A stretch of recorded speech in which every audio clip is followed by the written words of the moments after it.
தலைமுறை நேர்களுக்கு வணக்கம். இந்தியாவில் கிட்டத்தட்ட 70% மேற்பட்ட மாநிலங்கள் மழையை பெறுவது தென்மேற்கு பருவமழை காலகட்டத்தில் தான். தமிழகத்துல மட்டும் இருக்கக்கூடிய அனைத்து இடங்களுமே வடகிழக்கு பருவமழையை சார்ந்திருந்தாலும் கூட அணைகள்ல இருந்து வரக்கூடிய நீர் கேரளா, கர்நாடகா போன்ற மாநிலங்கள்ல வரக்கூடிய நீரை பொறுத்து அப்படின்னு பார்க்கும்போது தென்மேற்கு பருவமழை மிக மிக முக்கியமானதா இருக்கு. இந்த ஆண்டு 2026ஆம் ஆண்டு தென்மேற்கு பருவமழை இந்தியாவில் குறிப்பாக கேரளா, கர்நாடகா, தமிழகம் போன்ற மாநிலங்கள்ல எப்படி இருக்க போகுது? அணைகள்ல நீர் நிரம்பி தொடர்ச்சியாக நீர் தமிழகத்திற்கு வரப்போகிறதா? தென் தமிழகத்துல மழை பொழிவு கடந்த ஆண்டுகள்ல நிறைய அளவுல இருந்த நிலையில இந்த ஆண்டு எப்படி இருக்க போகிறது? வெயில் எப்போது குறைய போகிறது என்பது போன்ற பல்வேறு விஷயங்கள் குறித்து பேசுவதற்காக நம்முடைய இணைந்திருக்கிறார் தனியார் வானிலை ஆய்வாளர் திரு ஹேமச்சந்திரன். வணக்கம் ஹேமச்சந்திரன். தென்மேற்கு பருவமழை அந்தமானை ஒட்டி ஏற்கனவே 16ஆம் தேதியே தொடங்கிருச்சு. ஆனா 26ஆம் தேதி கேரளாவை ஒட்டி தொடங்க வாய்ப்பு இருப்பதாக சொல்லப்பட்ட நிலையில இப்ப ஏன் தாமதமாகுது? என்ன காரணம்? குறிப்பா பார்த்தோம்னா நமக்கு கடல் சார்ந்த அலைவுகளின் தாக்கம் தற்போது சாதகமா இல்லை. அதே போல நமக்கு பசிபிக் பெருங்கடல் நோக்கி இந்த கடல் சார்ந்த அலைவுகள் நகரும் அப்படின்னு எதிர்பார்க்கப்படுது. இதன் காரணமா முன்னதாகவே தொடங்கும் அப்படின்னு எதிர்பார்க்கப்பட்ட தென்மேற்கு பருவமழை சற்று தாமதம் அடையும் அப்படின்னு எதிர்பார்க்கப்படுது. குறிப்பா நமக்கு ஜூன் 3ஆம் தேதிக்கு பிறகு தென்மேற்கு பருவமழை கேரளாவில் தொடங்குவதற்கான ஒரு சாதக சூழல் படிப்படியா உருவாகும் அப்படின்னு எதிர்பார்க்கப்படுது. 3ஆம் தேதிக்கு பிறகு தொடங்கினாலும் ஒரு பரவலான மழைப்பொழிவு என்பது ஜூன் 5ஆம் தேதிக்கு பிறகுதான் கேரளா மற்றும் அதனை ஒட்டிய தமிழகத்தின் மேற்கு தொடர்ச்சி மலை மாவட்டங்கள்ல எதிர்பார்க்கப்படுது. இப்ப தென்மேற்கு பருவமழை அப்படின்னா அதுல இருக்கக்கூடிய கேரளாவில, கர்நாடகாவில இருக்கக்கூடிய அணைகளின் காரணமாக வர்ற நீரை பொறுத்துதான் தமிழகத்தில் இருக்கக்கூடிய பெரும்பாலான விவசாயிகள் இருக்காங்க அப்படின்னே சொல்லலாம். அந்த வகையில கேரளாவிலையும் கர்நாடகாவிலையும் இந்த ஆண்டு பருவமழை, தென்மேற்கு பருவமழை எப்படி இருக்க போகுது? குறிப்பா பார்த்தோம்னா நமக்கு வடகிழக்கு பருவமழை நமக்கு தமிழகத்துக்கு மட்டும்தான் மழைப்பொழிவை கொடுக்கும். அதே சமயத்துல ஒட்டுமொத்த இந்தியாவின் பெரும்பாலான பகுதிகள் கிட்டத்தட்ட ஒரு 80% வரைக்கும் நமக்கு தென்மேற்கு பருவமழையை தான் டிபெண்ட் பண்ணியிருக்கோம். அதுல குறிப்பா கேரளா, கர்நாடகா மற்றும் ஆந்திரா உள்ளிட்ட மாநிலங்கள்ல தென்மேற்கு பருவமழை தான் பிரதான மழைப்பொழிவை கொடுக்கக்கூடிய ஒரு பருவமழையா இருக்கு ஜூன் முதல் செப்டம்பர் வரையிலான காலகட்டத்தில். இந்த ஆண்டு தென்மேற்கு பருவமழை நாடு முழுவதுமே இயல்பை விட குறையும் அப்படின்னு எதிர்பார்க்கப்படுது. அதிலும் குறிப்பாக தென்னிந்தியாவில் இந்த நமக்கு கர்நாடகா, கேரளா மற்றும் ஆந்திரா மாநிலங்களில் இயல்பை விட குறைவதற்கும் சில இடங்களில் பருவமழை பொய்த்து போவதற்கும் வாய்ப்புகள் இருக்கு. அப்படி பார்க்கும்போது காவிரி நீர்பிடிப்பு பகுதிகளிலையும் மழைப்பொழிவு குறையும் போது நம்முடைய பிரதான அணைகளின் நீர்பிடிப்பு பகுதிகளிலையும் மழை குறைந்து அணைக்கு நீர் வரத்தும் குறைவதற்கான வாய்ப்புகள் இருக்கு. இந்த ஆண்டு அணைகள் நிரம்புவதற்கான வாய்ப்புகள் மிக குறைவா பார்க்கப்படுது. குறிப்பாக இந்த மேட்டூர், முல்லை பெரியாறு மற்றும் அதனை ஒட்டி இருக்கக்கூடிய தென்பெண்ணை இது போன்ற ஒரு பிரதான உள் மாவட்ட அணைகள். இந்த பிரதான அணைகளை நம்பிதான் நம்மளுடைய விவசாயம் மட்டும் இல்லாம அடுத்த ஆண்டுக்கான தண்ணீர் தேவை வரைக்குமே இந்த அணைகளை தான் நம்ம நம்பி இருக்கோம். இந்த ஆண்டு பருவமழை குறையும் பட்சத்துல அணைகள்லையும் நீர் குறையும் பட்சத்துல என்ன மாதிரியான தாக்கத்தை ஏற்படுத்த வாய்ப்பு இருக்குன்னு நினைக்கிறீங்க?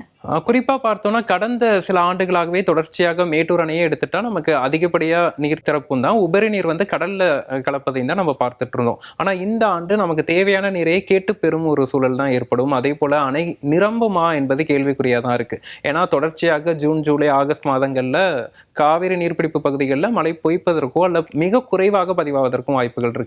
அப்படி பதிவாகும் போது இன்றைய தினமே 78 அடி தான் இருக்கு. இது நிரம்புவதற்கான ஒரு சூழல் மிக குறைவா பார்க்கும்போது குறுவை சாகுபடி பற்றி விவசாயிகள் யோசிக்கணும். அதே போல அடுத்த ஆண்டு கோடை காலத்துல குடிநீர் தட்டுப்பாடு ஏற்படுவதற்கான வாய்ப்புகள் இருக்கு. ஏன்னா கொள்ளிடம் கூட்டு குடிநீர் திட்டம் தான் தமிழகத்தின் பெரும்பாலான மாவட்டங்கள்ல பிரதான ஒரு குடிநீர் ஆதாரமா இருக்கு. ஸோ இவை எல்லாமே ஒரு 5 ஆண்டுகளுக்கு பிறகு ஒரு பருவமழை நமக்கு நீர்நிலைகளுக்கு தேவையான தென்மேற்கு பருவமழை இயல்பை விட குறையுங்கிறது இது எல்லாத்துலயுமே ஒரு கன்சர்ன் ஏற்படுத்துது. சரி, என்னதான் தமிழகம் மழை மறைவு மாநிலம் அப்படின்னாலுமே கூட மேற்கு தொடர்ச்சி மலையை ஒட்டி இருக்கக்கூடிய மாவட்டங்கள் கோவை, நீலகிரி, தேனி போன்ற மாவட்டங்கள், திருப்பூர் போன்ற மாவட்டங்கள் ஆகட்டும், தென் மாவட்டங்கள்ல பெரும்பாலான ஏரிகள், அணைகள்லாம் இந்த காலகட்டத்துல தான் நிரம்பும், தென்மேற்கு பருவமழை காலகட்டத்துல. அந்த வகையில தமிழகத்திற்கு இந்த ஆண்டு தென்மேற்கு பருவமழை எப்படி இருக்க போகுது? குறிப்பா பார்த்தோம்னா நமக்கு தமிழகத்தை பொறுத்தளவுக்கு கோயம்புத்தூர், நீலகிரி மாவட்டத்தின் மேற்கு தொடர்ச்சி மலைப்பகுதிகள், அது மட்டும் இல்லாது நமக்கு அந்த மாலை இரவு நேரத்துல வெப்பச்சலன மழை, இதன் மூலமே நமக்கு ஜூன் முதல் செப்டம்பர் வரையிலான காலகட்டத்தில் காலகட்டத்தில் 33 சென்டிமீட்டர் அளவிற்கு மழைப்பொழிவு பதிவாகும். ஆனா இந்த ஆண்டு இயல்பை விட குறைவான மழைப்பொழிவே ஜூன் முதல் செப்டம்பர் வரையிலான காலகட்டத்தில் எதிர்பார்க்கப்படுது. காரணம் என்னன்னா, தென்மேற்கு பருவமழை கேரளா கர்நாடகால பருவமழை குறையும் போது வறண்ட மேற்கு காற்று தான் தமிழகத்தை நோக்கி வரும். அப்போது நமக்கு அந்த மாலை இரவு பெய்யக்கூடிய வெப்பச்சலன மழைக்கான வாய்ப்புகளும் மிக குறைவா இருக்கும். அதுவே பருவமழை அங்கு நன்றாக பதிவாகும் போது ஈரப்பதம், அதிகமான ஈரப்பதம் தமிழகத்தை நோக்கி நகரும். அந்த காலகட்டத்தில் பகல்ல வெயில் அடிக்கும் போது நமக்கு அந்த பகல் நேர வெப்பநிலையும் மாலை இரவு அந்த கடல் காற்று உள்நுழைந்து அந்த ஈரப்பதமும் இணைந்து வெப்பச்சலன மழைப்பொழிவாக அதிகமா நமக்கு பதிவாகி இருக்கு. ஆனா இந்த ஆண்டு தென்மேற்கு பருவமழை கேரளா கர்நாடகால குறைவதன் காரணமா நமக்கு பதிவாக வேண்டிய அந்த வெப்பச்சலன மழையும் இயல்பை விட குறையும் அப்படின்னு எதிர்பார்க்கப்படுது. தமிழகத்துல தொடர்ச்சியாக மழை குறைவதற்கான வாய்ப்புகள் தான் இருக்கு அப்படின்னு சொல்லியிருக்கீங்க. இப்போ இதற்கு முந்தைய ஆண்டுகள்ல பார்த்தோம்னா டெல்லி, மும்பை போன்ற இடங்கள்ல இந்த காலகட்டத்துல தென்மேற்கு பருவமழை காலகட்டத்துல உத்தராகண்ட், உத்தரப்பிரதேசம் போன்ற மாநிலங்கள் எல்லாம் வெள்ளம் ஏற்பட்ட அளவுக்கு கூட நம்ம பார்த்தோம். வட இந்தியாவிலையும் நீங்க சொன்ன மாதிரி தென்னிந்தியாவில குறைவான மழை என்பது போலதான் வட இந்தியாவிலையும் இருக்க போகுதா? நம்ம தொடர்ச்சியா கடந்த ஒரு 4-5 ஆண்டுகளா பார்த்தா ஒவ்வொரு ஆண்டுகளும் ஒவ்வொரு மாநிலத்துல இந்த தென்மேற்கு பருவமழை காலகட்டத்துல பெரும் பாதிப்பு ஏற்பட்டுச்சு. குறிப்பா நமக்கு 2018 கேரளாவில் பெரும் வெள்ளம், அதே போல உத்தரகாண்ட் வெள்ளம், இது போன்ற ஒரு நிகழ்வுகள். ஆனா இந்த ஆண்டு இந்த தென்மேற்கு பருவமழை இயல்பை விட குறைவா பதிவாகும்னு எதிர்பார்க்கப்படுவதனால நமக்கு பெரிய ஒரு பாதிக்கும் மழைப்பொழிவு வட இந்தியாவிலோ அல்லது கேரளா கர்நாடகா மாநிலங்களிலேயோ ஒரு நிலச்சரிவு ஏற்படும் அளவிற்கு பெரும் மழைப்பொழிவோ இந்த ஆண்டு பருவமழை காலகட்டத்தில் இருக்கும்னு எதிர்பார்க்கப்படல. அதே சமயத்துல அவர்களுக்கு தேவையான நீர்நிலைகள் நிரம்பாத அளவிற்கும் நம்ம தமிழகத்துக்கு கூட வடகிழக்கு பருவமழை தான் பிரதான ஒரு பருவமழை காலமா இருக்கு. இந்த பிற மாநிலங்கள் கேரளா கர்நாடகாலாம் இந்த தென்மேற்கு பருவமழை பொய்க்கும் போது தொடர்ச்சியான வெப்பம் நிலவும் போது அந்த வறட்சி மற்றும் வெப்பம் சார்ந்த பிரச்சனைகளை, அதே போல விவசாயிகளுக்கு பற்றாக்குறையான நீர், குடிநீர் பிரச்சனை, இது போன்ற ஒரு நிலை தான் இந்தியாவின் பெரும்பாலான பகுதிகளில் எதிர்பார்க்கப்படுது. சரி, மழையினால வரக்கூடிய பிரச்சனைகள் அப்படின்றத தாண்டி வறட்சியினால, மழை இல்லாததுனால வரக்கூடிய பிரச்சனைகள் வரும் காலங்கள்ல அதிகரிக்க போகுது அப்படின்னு சொல்லியிருக்கீங்க. முன்னதாக கடந்த ஓரிரு மாதங்களாகவே நம்ம பார்த்திருந்தோம், எல்னினோ அப்படின்ற பெயர் மீண்டும் சுழல ஆரம்பிச்சிருக்கிறது. இந்த ஆண்டு சூப்பர் எல்னினோவா இருக்கிறதுக்கான வாய்ப்புகளும் இருக்கு அப்படின்னு சொல்லியிருக்கீங்க. சூப்பர் எல்னினோ எப்போது தொடங்குவதற்கான வாய்ப்பு இருக்கிறது? ஒன்று, எல்னினோ அப்படின்ன உடனே மக்களுக்கு நினைவு இருக்கிறது என்னன்னா 2015ஆம் ஆண்டு ஒரு பெரும் வெள்ளம் வந்தது. அந்த காலகட்டம் தான் அவங்க எல்னினோ அப்படின்னு நினைவு வச்சுப்பாங்க. அப்போ எல்னினோ அப்படின்னா மழைன்னு நம்ம நினைச்சிட்டு இருக்கோம். ஆனா வறட்சியை கூட கொடுக்குமா எல்னினோ? கண்டிப்பா. நம்ம இந்த எல்னினோ முதல்ல தொடங்குறது பார்த்தோம்னா ஜூன் மாதத்துல, ஜூன் இறுதியில எல்னினோ அமைப்பு நமக்கு பசிபிக் பெருங்கடல்ல உருவாகுது. அக்டோபர் மாதம் சூப்பர் எல்னினோ உருவாக இருக்கு. இந்த சூப்பர் எல்னினோவின் தாக்கம் உலக அளவுல வறட்சி, வெப்பநிலை, அதீத வெப்பம் இதை தான் அதிகமா கொடுக்கும். இதுல குறிப்பா இந்தியாவை எடுத்துட்டா தென்மேற்கு பருவமழை காலகட்டத்துல இந்த ஜூன் முதல் செப்டம்பர் வரையிலான காலகட்டத்துல நமக்கு இயல்பைக்கு குறைவான தென்மேற்கு பருவமழையும், அதே போல தமிழகத்தை பொறுத்தளவுக்கு நீடித்த கோடை காலத்தையும், வெப்பத்தின் தாக்கம் நமக்கு இயல்பா மே இறுதியில நிறைவு பெற்றுடும். ஆனா இந்த ஆண்டு ஜூன் ஜூலைலயுமே அதிக வெப்பமான நாட்கள் எதிர்பார்க்கப்படுது. இது போன்ற ஒரு வெப்பத்தின் தாக்கத்தையும் கொடுக்கும். ஆனா அதனை தொடர்ந்து வரக்கூடிய வடகிழக்கு பருவமழை காலகட்டத்துல அக்டோபர், நவம்பர், டிசம்பர் மாதங்கள்ல குறிப்பா தமிழகத்தின் கடலோர மாவட்டங்கள்ல அதீத மழைப்பொழிவை நம்ம எதிர்பார்க்கலாம். இதற்கு முந்தைய சூப்பர் எல்னினோ ஆண்டுகள் 2015, 1997, 1982 இந்த ஆண்டுகள் எல்லாம் இது போன்றுதான் அமைந்திருக்கு. இப்ப தற்போது உருவாகக்கூடியது இதுவரை பதிவாகாத அளவிற்கு வலுவான சூப்பர் எல்னினோ. அது மட்டும் இல்லாது ஒரு வலு குறைந்த எல்னினோ தான் நம்ம 2023ஆம் ஆண்டு பார்த்தோம். அதுவே நமக்கு சென்னை மிக்ஜம் புயலும் ஒரு மழைப்பொழிவையும், அதே போல தூத்துக்குடி மாவட்டத்தில் ஒரே நாளில் 100 சென்டிமீட்டர் அளவிற்கு பெரும் மழைப்பொழிவையும் கொடுத்துச்சு. அப்படி பார்க்கும்போது தமிழகத்தை பொறுத்தளவிற்கு கடந்த சில ஆண்டுகள்லாம் பார்த்தோம் ஒவ்வொரு மாதமுமே மழைப்பொழிவு பதிவாகிட்டு இருந்துச்சு. நமக்கு வின்டர் சீசன்லையும் மழைப்பொழிவு பதிவாகிச்சு. அது போன்ற ஒரு நிலை இல்லாமல் ஜூன் முதல் செப்டம்பர் வரையிலான காலகட்டத்திலும், பிறகு மீண்டும் ஜனவரியிலிருந்து அடுத்த ஜூலை வரையிலான காலகட்டத்திலும் வெப்பத்தின் தாக்கமும் வறண்ட நாட்களும் அதிகமாக இருக்கும். அதே சமயத்தில் அக்டோபர், நவம்பர், டிசம்பர் மாதங்களில் வடகிழக்கு பருவமழை நல்ல மழைப்பொழிவு கொடுக்கும். சரி, உங்களுடைய கூற்றின்படி தமிழகத்திற்கு ஜூன், ஜூலை, செப்டம்பர் அந்த மாதங்கள் வரைக்கும் வெயில் அதிகமாக இருக்க போகிறது, மழை மிக மிக குறைவாக இருக்க போகிறது. அக்டோபர், நவம்பர், டிசம்பர் காலகட்டங்கள்ல மழை பொழிவு அதீத மழை பொழிவாக இருப்பதற்கான வாய்ப்பு இருக்குது அப்படின்னு சொல்லியிருக்கீங்க. நம்ம தொடர்ச்சியா அது குறித்தும் பேசலாம்.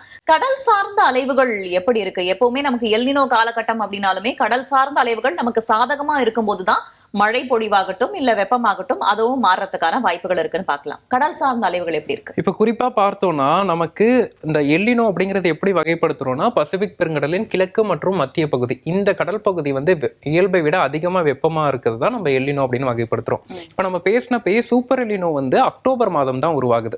அப்ப அக்டோபர் மாதம் வரைக்கும் கடல் சார்ந்த அலைவுகள் அனைத்துமே இந்த பசிபிக் பெருங்கடல்லையே பெரும்பாலான நாட்கள் நிலை கொள்ளும். அதன் காரணமாக தான் நமக்கு தென்மேற்கு பருவமழை வந்து இயல்பை விட குறைவா பதிவாகும் அப்படின்னு நம்ம சொல்றோம்.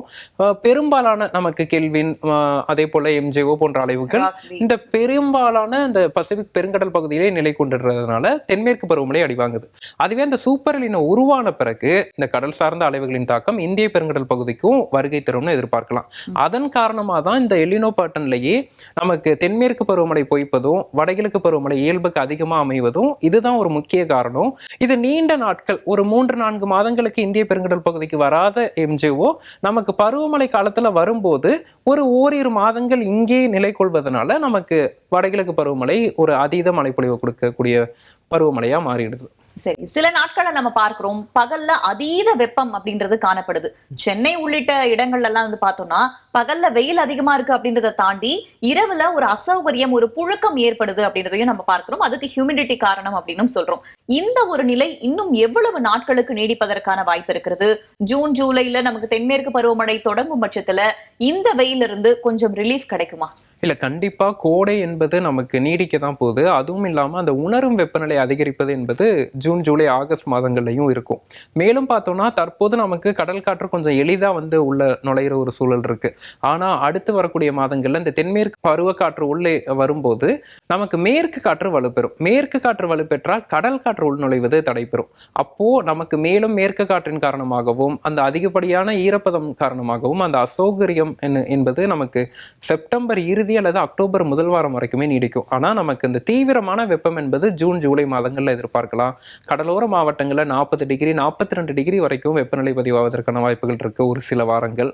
அதன் பிறகு ஜூலைக்கு பிறகு ஆகஸ்டுக்கு பிறகு படிப்படியா அந்த வெப்பத்தின் தாக்கம் குறைஞ்சாலும் அந்த வெப்பமான சூழல் வடகிழக்கு பருவமழை தொடங்கும் வரைக்குமே இந்த ஆண்டு எதிர்பார்க்கப்படுது.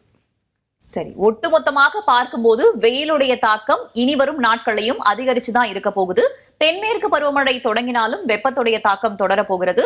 ஒட்டுமொத்தமாக தென்மேற்கு பருவமழை இயல்பை விட குறைவாக இருப்பதற்கான வாய்ப்பு இருக்கிறது. அதற்கு பிறகு தொடங்கும் வடகிழக்கு பருவமழை தமிழகத்திற்கு அதிக மழை பொழிவை கொடுப்பதற்கான வாய்ப்பு இருப்பதாக சொல்லி இருக்கிறார் தனியார் வானிலை ஆய்வாளர் ஹேமச்சந்திரன். எங்களுடைய அரங்கத்துக்கு வந்து பல்வேறு விவரங்களை பகிர்ந்து கொண்டமைக்கு நன்றி திரு ஹேமச்சந்திரன். மற்றும் ஒரு நிகழ்ச்சியில் சந்திக்கலாம் நேயர்களே. நன்றி, வணக்கம்.